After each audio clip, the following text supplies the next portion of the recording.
1991 Review, The Tao of Indifference or the Care of the Old Friend, the opportunities Han Li granted, and the destiny of the Han clan over millennia. Han Li, the cultivator who ascended from the mortal realm, bearing the secret of the small green bottle, and finally touched upon the great Tao, after stepping onto the immortal path. What opportunities did he bring to his former acquaintance, the Han clan? When he reached the nascent soul stage and returned, what was the Han clan situation? Was he truly indifferent and heartless as rumored by the world? Or was his cold exterior masking an attachment to his old acquaintances? Let 1991 Review lift the veil of heavenly secrets and carefully investigate the thousands of years of the Han clan's rise and fall in this episode. Change in the mortal fate, the stipend of 7 mysteries, the foundation of a noble clan. According to the true person in the cultivation world, when Han Li had not yet joined the 7 Mysteries sect, his clan only possessed a few dilapidated, miserable thatched huts in Wuli Ku. But as soon as he received the stipend from the 7 Mysteries sect, he sent mortal spirit stones, silver, home. Especially after Dr. M.O. transcended, his stipend increased to the worshipper rank. Thanks to this source of mortal spiritual resources, when he left the 7 Mysteries sect and returned home for the first time, the houses in Wuli Ku had transformed into spacious, well-structured tiled roofs, no different from a wealthy family in the mortal world. Clearly, all of it was due to the spirit stones he sent back. Not only that, before leaving the mortal sect, he secretly negotiated with the sect master. First, to look after his third uncle, whose life was spared despite a capital offense. And second, to bring Li Feiyu into the sect as External Affairs Hall Master. Unexpectedly, this became a hidden blessing for the Han clan, because Li Feiyu was a man who cleared debts of gratitude and enmity. After gaining power, he decided that the Li and Han families would be close friends for generations. The mere names of the two families show the mystical writing style of true person Vong Yu. Having acquired the first opportunity of wealth from Han Li, and with the support of the Li family, which favored martial arts, the Han clan excelled in literary arts. Their descendants passed exams and became officials, gradually entering the imperial court. By the time Han Li entered the nascent soul stage, the Han clan already had someone who would become a vice minister, a second or third rank official. From then on, the Han clan proudly became a true noble clan in the mortal realm. 2. The soul-devouring gold sword, protection for 1,000 years, unmatched killing intent.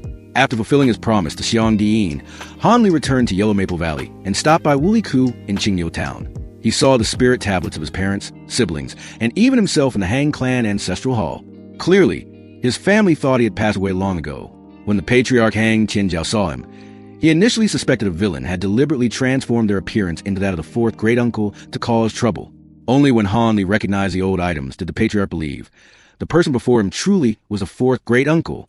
Han Qianjiao was a man of insight, guessing that the fourth great uncle, over 200 years old yet still looking young, must be the legendary cultivator. Immediately, he and the descendants Li Feiyu and Li Feng hastily bowed in reverence. The reason Han Qianjiao recognized Han Li was thanks to the portrait that Li Feiyu had commissioned and left behind. This 200-year-old painting was a priceless gift that touched the deepest part of Han Li's inner self, the most beautiful memory of his youth with his old friend. Han Li looked at the descendants of the Han and Li families, his heart stirring with emotion. The clan's prosperity was a joyful thing, but the passing of old acquaintances made him lonely on the immortal path. Han Qianjiao pleaded with Han Li to guide the descendants into the cultivation world. Han Li did not refuse, but a sweep of his divine sense revealed. The Han clan is so large, yet none possess a spiritual root.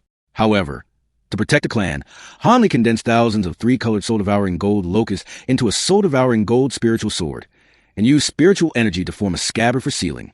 He instructed, if the Han clan faced a great peril of annihilation, the clansmen could hide in the ancestral hall and then draw the sword. When the spiritual sword left the scabbard, the 3-colored soul-devouring gold locust would devour all living beings within a 10-mile radius, except those inside the ancestral hall. He also set 3 life and death limitations. Only the patriarch holding the jade pendant can draw the sword. The soul-devouring gold spiritual sword can only be used 3 times. After that, it will vanish.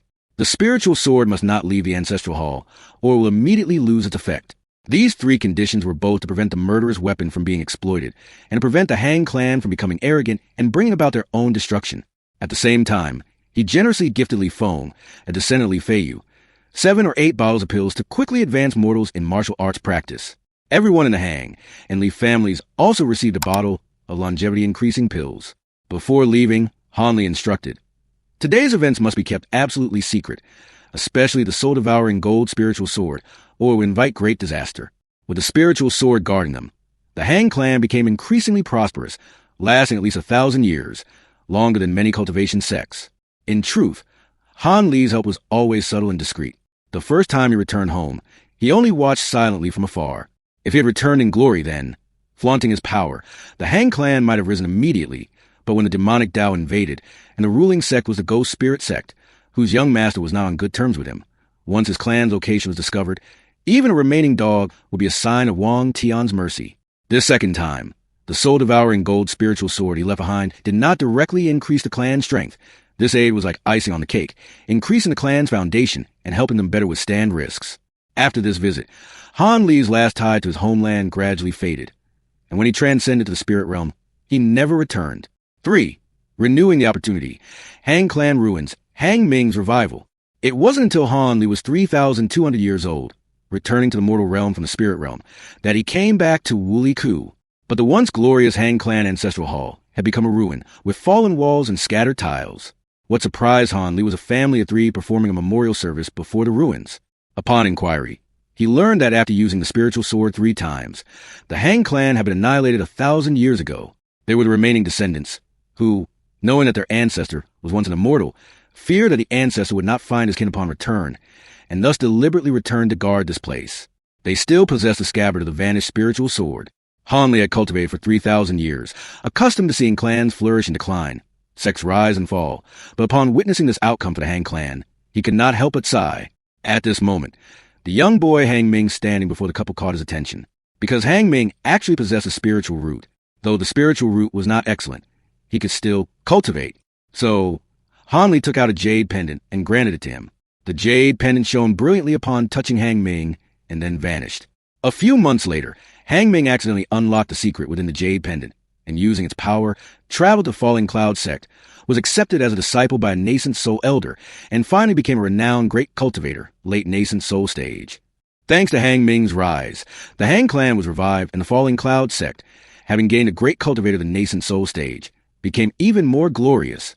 It should be noted, the jade pendant Han Li left behind was not merely granting a simple opportunity, but also a test for Han Ming, similar to when he found the small green bottle in the 7 Mysteries sect.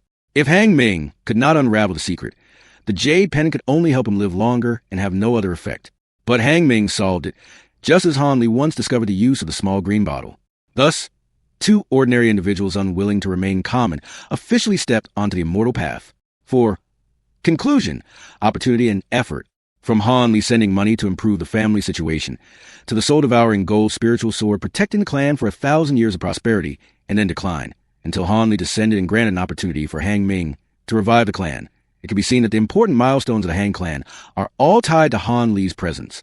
However, the Han clan, from humble beginnings becoming a literary and martial lineage lasting 1,000 years, and Han Ming, growing from a mortal to a great cultivator of the nascent soul stage, though benefiting from Han Li's indispensable help, cannot be separated from the effort and prudence of the Han clan members themselves. Opportunity, in the end, is only opportunity. Whether one can grasp it, the key lies in oneself. Alright, that's all for the content of this episode. Like for boundless law, comment and share to transcend tribulation and become an immortal. Now, farewell, and see you in the true immortal world.